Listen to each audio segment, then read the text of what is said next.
So first question, Pololu, give me an insight into your MMA career so far, Like, as to how I got started, or as to how you got started and what you have accomplished in your career so far.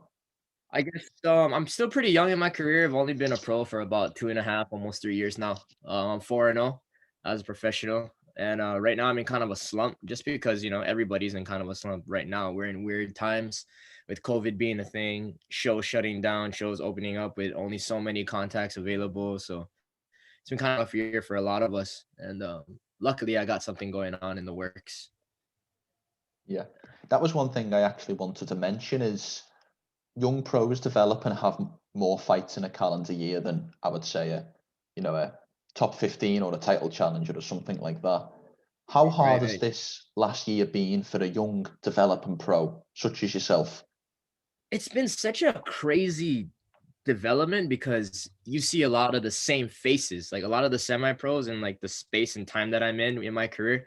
You'll see the same faces getting fights after fights after fights, and all of a sudden they're in the UFC inside 6 months. Whether it be contender, LFA, and I guess like to sum it all up, it's not about like what you know and how good you are. It's who you know, man. Like I've been harassing people left and right, all these smaller shows. "Hey, you guys want a fighter? Hey, you guys want a fighter? I'll fight 45, 35, 30, catch weight at 27 and a half. I don't care. I'll fight anybody, anything. Like, give me something. Give me a bone. I'll eat the shit out of it." So it's been crazy. Me and my managers, I'm not one of those people that can just sit idly by and do nothing. Like, the whole point of having a manager is so you can relax and chill and hang out and just focus on the good fight and just focus on getting better, your health and all of that. But I'm not getting any fights. So like if my managers aren't getting fights, then I'm not getting, I gotta do something. I'm one of those people that if you have a problem, like I can't just sit on it and sleep on it. Like I'm always trying to do some sort of thing to like help it and progress. So that was pretty difficult. And the fact that my managers finally landed something, it was like the doorbells rang and the Christmas bells rang or whatever bells are ringing. It was just kind of weird, honestly. Like my last fight was in February. It's been a year already. Wow. And we've just been trying to hustle ever since. Finally we got something. So I'm not gonna waste it. Opportunity comes a knocking. It's gonna be a good time. Brilliant. And that announcement that you alluded to was a deal with the LFA promotion. Can I ask, has it been confirmed how long the deal is at all? How many fights? I just signed the single contract, the single ball contract. Hopefully, I make some noise in this fight. They're putting me up against a tough prospect, and anything can happen. Could be his night, could be my night, could be anybody's night. But at the end of the day, before I go out or before I take them out, I'm gonna make sure they remember my name. And what is the plan in terms of this move to the LFA? Do you want to make a big splash and maybe land a contender series bout in the UFC? Do you want to make a run at the LFA title? What are you looking to accomplish? But at this point, who I am and where I'm at, there's a Hawaiian saying. It's called "Ai kamea iloa." You eat what you get. I'm not gonna be greedy. I'm not gonna be, I'm not gonna undersell myself. I'm not gonna oversell myself. What I get is what I get, and what I get is what I'm gonna deserve, and I'm gonna take it whether you give it to me or not. So it's I'm gonna make a statement. I'm gonna work my hardest. I'm gonna hit them as hard as I can, as fast as I can, and I'm gonna keep hitting them until the ref pull me off. That's it. Yeah, yeah. Has Whatever the happens after that is up to the gods at this point. brilliant. And has the opponent and the date been announced as of yet? They have an announcement. They sent me the contract the other day. This guy's Mitch Raposo. He's from Boston, Massachusetts. A pretty big prospect. He's 5-0. He's a shining light in their stars, and it's gonna be probably my biggest fight up to date. It's my biggest promotion. It's my most experienced fighter. It's all in all like a really really good setup for me. Like I think it'll really really push me to the pace, and if I can't beat guys like this, I don't belong here. The end goal is UFC, Bellator, one championship, all these big shows and big lights, and this is just the next step. So Feels a little bit like 4-0 versus, I believe, Mitch is 5-0. It really is a battle of the prospects, isn't it? Whoever comes out on top will have a big name over another big prospect on their list, but will also have made a pretty big statement. yeah, people like to glorify and throw smoke and fireworks on top of that whole undefeated thing.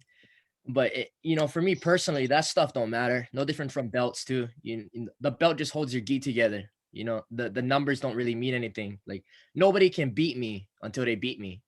So I go into every fight 0-0 every time. It doesn't matter how good I did 6 months ago. That's in the past. What matters is the biggest fight in my life is right now. That's all I'm ever thinking about. I've fought guys with trash records, 2-5, 2-6, stuff like that.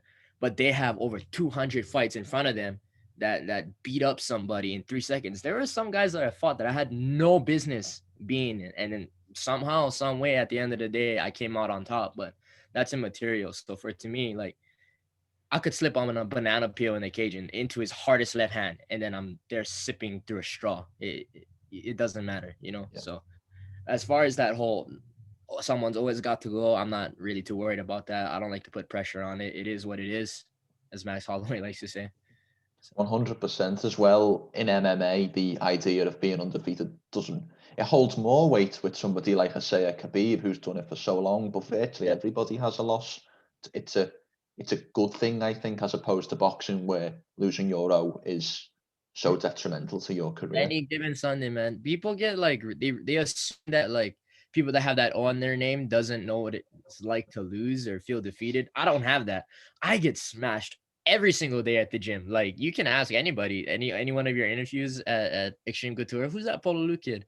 Well, he's not the greatest guy in the gym. He's not that special, but the kid works hard. He's there every day and he comes to bang. So like, I guess what they would call me is a fighter's fighter. Not the best guy in the gym. I'm not that talented. Like I'm relatively well in different areas, but I'm no outshining prospect. So like, when the pressure is on, the pressure is on. And when the lights come on, that's just when I start to perform for some reason. I don't know what it is, if it's like a mental thing or what, but it just seems to work out that way. Yeah, 100%. And you just mentioned the gym, which is something I wanted to touch on. Xtreme Couture down in Las Vegas. Firstly, when did you make the move down to the gym? I was here in August 2018. And what prompted you to move from Hawaii to Las Vegas? Well, for where I come from in particular, I come from Maui. That's the same island that guys like Kendall Grove, Brandon Vischer, Roddy Dutrow, Cabbage, guys like that. That's where I come from. A lot of the guys that you see today, a lot of them are from Oahu. That's where Maki, Brad guys used to train over there. You guys got we have a ton of guys from Oahu. Kaleo Meheula, Dan Ige, Kai Kamaka, Boston Salmon. Our gym is full of guys. Yeah. But for me in particular, like I sang my sad story earlier, I'm not the most talented guy in the room. So Maui has a very finite, limited amount of resources. And I personally didn't think that I had the natural affinity of talent to get myself to that point. So I knew that I had to leave. I had to get off the rock. I had to, go off into the great weird land of America and figure it out and just access that resource in the Mecca. Las Vegas is the fight capital. Yeah. I think what originally prompted it was about 3 or 4 years ago, I met this guy, Puni Pagoa. He was friends with a guy that came from my island, and he was training with him at the time. Can I just stop you before you carry on? I spoke to Puni. Go ahead. I spoke to Puni yesterday. Yeah. Yeah. Puni's a man, bro. Puni is one of the most, you don't have a lot of guys out here that reach out, but that was one of the first guys to really light a fire under my ass. He's always checking on me every time I'm overtraining or doing something dumb. Like if I hurt my back and next thing you know, I'm running 6 miles, he's texting me, dude, what are you doing? A lot of these guys care. There's a small amount of us that do, but the ones that do, they're really solid. Guys like Puna, guys like Boston, guys like Dan, they really reach out to you. Guys like Ty Werder that fights for Bellator. Yeah. There's a ton of Hawaii guys that we're always constantly looking out for each other, whether we ask them to or not. We're always there, like family. Yeah. So just for me in particular, it's real different just because I'm from a different island. I'm pretty sure I'm one of the only ones that's out here that's from there. So it's kind of a big amount of pressure, but it's kind of cool at the same time. Kid from Maui doing it. My hometown Haiku has maybe 500 people in it. Yeah. So it's a good time. So you feel like the separation from some of the more MMA heavy parts of Hawaii made it easier for you to make that switch over to America, or mainland America? Well, I just knew that the goal, if I could do it from Hawaii, I would. If I could go run on the beach at 5 o'clock in the morning, go train, do some jujitsu at my jujitsu and haiku, train with my boy Marvelous, Boogeyman Muay Thai, and then go end it all with the ice bath down the river and help my dad at the taro patch. I'd leave you yesterday, man. But I know that my yearn and my miss for home and the opportunity that I can use to prolong my future into this career and to get all this world-class information, get all this world-class experience. I don't even have to be involved. I just being a fly on the wall is, for me, that outweighs the hurt and the sad and the crying that I feel when I'm not looking at a palm tree sipping a pina colada, So I just know Yeah. that better things are ahead, and there's you can't rake in the benefits without sacrifice for me. That's just how I feel about it. Yeah. And obviously you mentioned you're from a slightly different island in Hawaii from some of the other guys. I've asked this question to Maki and I've asked this question to Puni. Why do you think Xtreme Couture is so Hawaiian heavy, if you like, with so many guys? Well, I know it started off with Brad.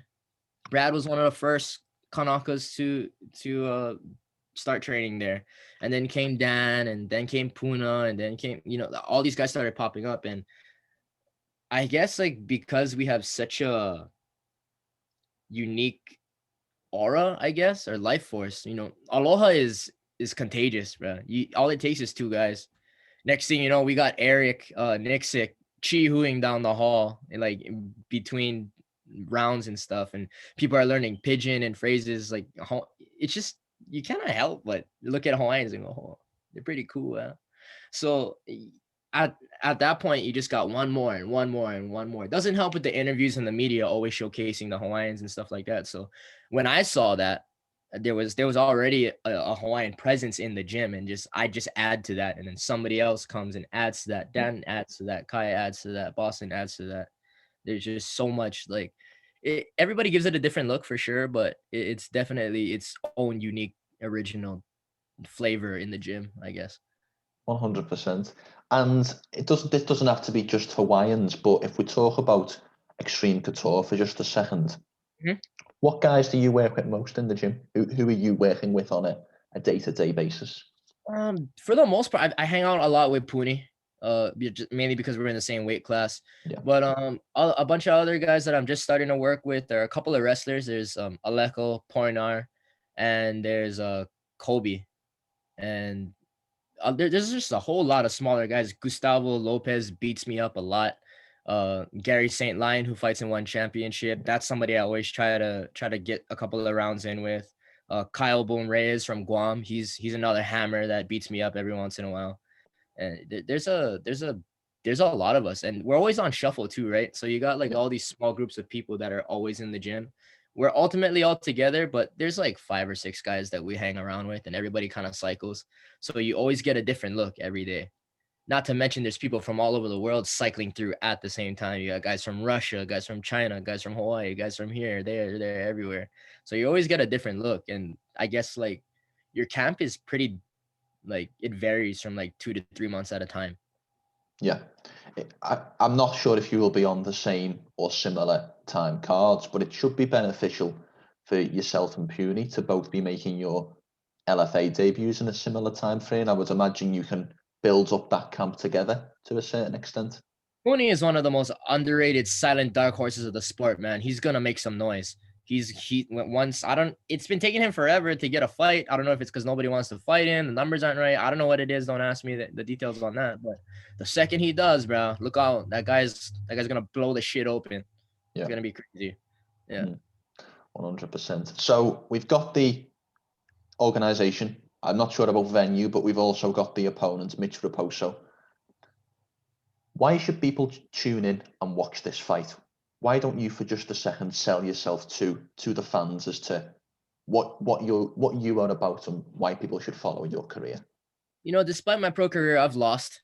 a few times in my amateur career, about 4 times. It's all my mistake. It's all myself. But damn, right before I lost, it was a pretty entertaining fight. Whether I win or I lose, there's always fireworks, man. I'm always proving the other people wrong. I'm always the underdog in every fight that I'm in. And you know, to the respect of Mitch, like I'm an underdog in his realm again. Here we are again. This isn't familiar territory for me. So if you like one of those sob Disney motivational movies, this is it, man.